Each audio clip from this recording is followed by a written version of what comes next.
Hello everyone, Sanskrit व्याकरण में हमारा चैप्टर 1 प्रकरण स्टार्ट किए थे, वो हमारा खत्म हो चुका है। अब हमारा जो अगला चैप्टर स्टार्ट होगा वो होगा संधि प्रकरण। लेकिन संधि प्रकरण स्टार्ट करने से पहले जो हमारा इम्पोर्टेंट टॉपिक एक है प्रत्याहार, उसके बारे में पढ़ना है कि प्रत्याहार कहते किसको है, जो हमारा संधि प्रकरण में काम आएगा। तो आइए प्रत्याहार के बारे में समझते हैं।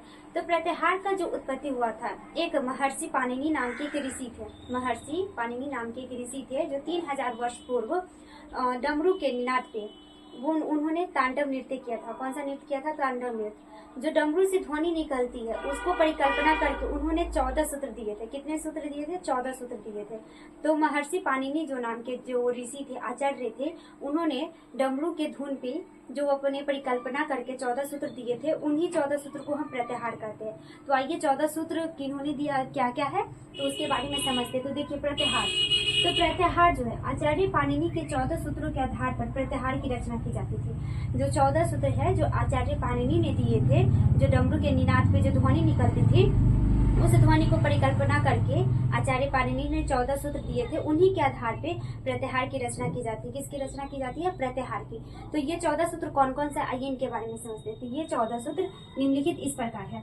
तो पहला जो हमारा हो गया वो हो गया अ ई उन, उसके बाद हो गया रील रीक, उसके बाद हो गया एओंग, उसके बाद हो गया ए औच, उसके बाद हो गया हय वरट, उसके बाद हो गया लन, उसके बाद हो गया ज्ञ मंगनन नम, उसके बाद हो गया झव्यज्ञ, उसके बाद हो गया घ ढ धस, उसके बाद जब ग ड दस, उसके बाद ख फ छठ थ च ट त व, उसके बाद हो गया क प य, उसके बाद हो गया श श श र, उसके बाद हो गया हल।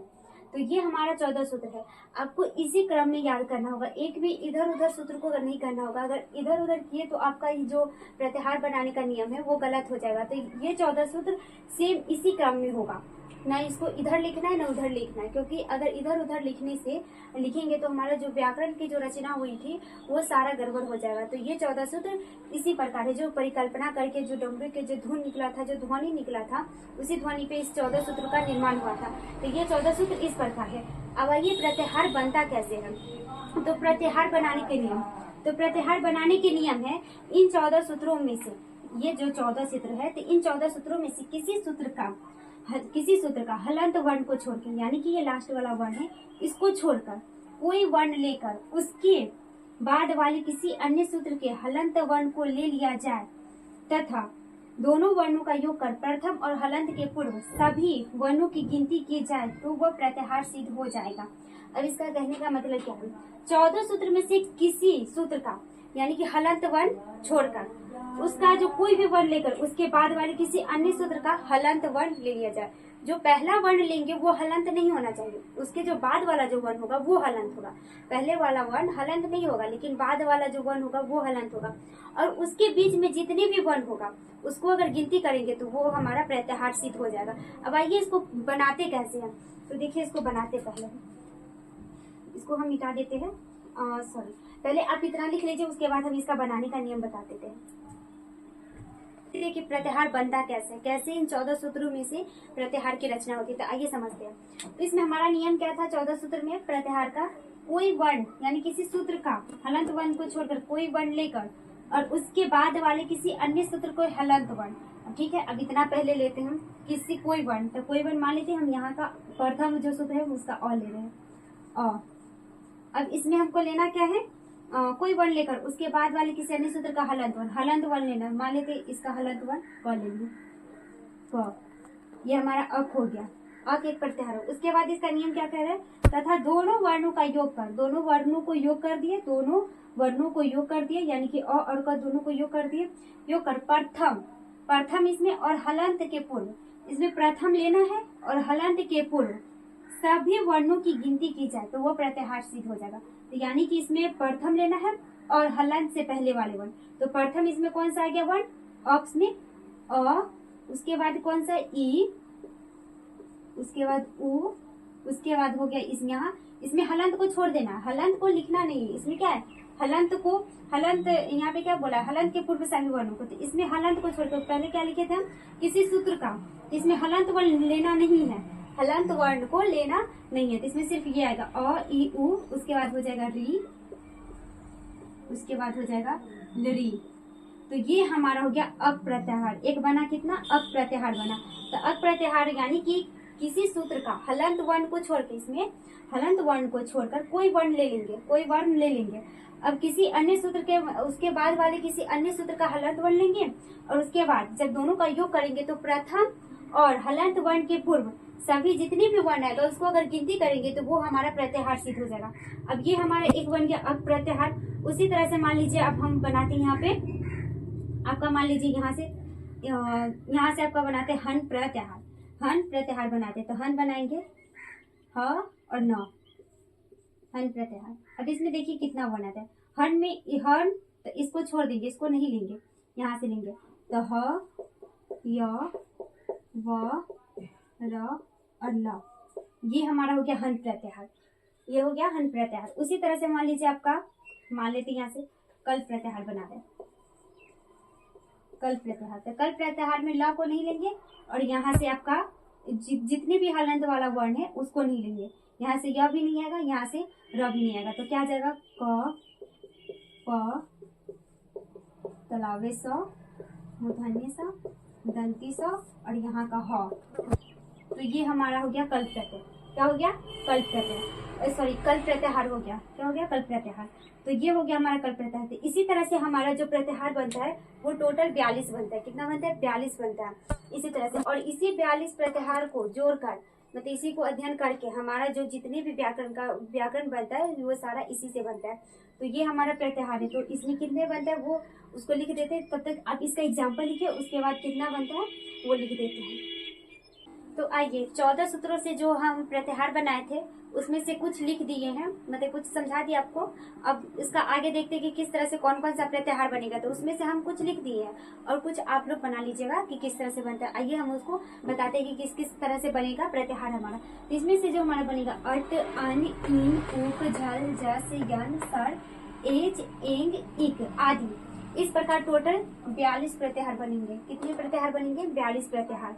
तो 42 प्रत्याहार, इसी 42 प्रत्याहार को मतलब इस्तेमाल करके यूज करके जो पाणिनि ऋषि थे वो 4000 सूत्र दिए थे। और इन 4000 को सूत्र विशेषकर जो हमारा होता है यूज, इसका संधि में होता है। किसमें होता है, संधि में होता है। तो इसी तरह से आपका 42 बनेगा, जिसमें सब कुछ लिख दिए। अब जिस तरह से मान लीजिए अन था तो हमारा क्या था, एक सूत्र, पहला सूत्र था अ ई उ अन। तो अ ई उ में क्या होगा, अन में इसमें हलंत वर्ण को छोड़कर इसके प्रथम वर्ण का जितने हो उससे प्रथम वर्ण और हलंत वर्ण से जो पूर्व जितने भी वर्ण होगा सारे की गिनती की जाएगी। तो अन में हमारा क्या आ जाएगा, एक आ जाएगा अ ई उ, ये 3 वर्ण आएगा।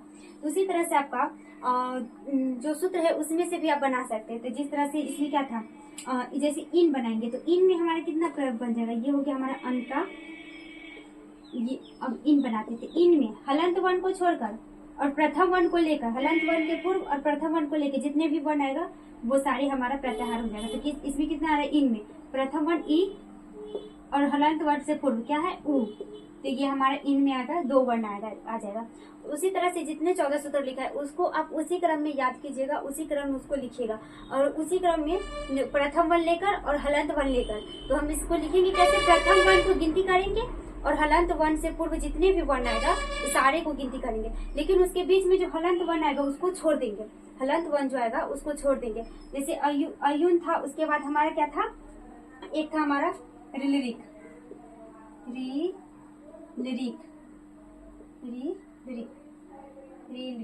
हमारा था।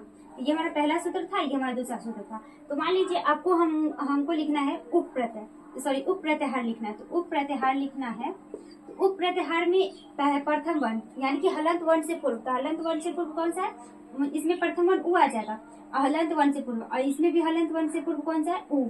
तो इसमें पहले उ हो जाएगा। उसके बाद हलंत को छोड़ देना, हलंत वर्ण को लिखना ही नहीं है, हलंत को लिखना ही, हलंत वर्ण को आपको इसमें हलंत वर्ण को लिखना ही नहीं, हलंत वर्ण को लिखना नहीं है। अब इसके देखिए, इसके हलंत वर्ण के पूर्व कौन सा वर्ण है, री, उसके बाद री।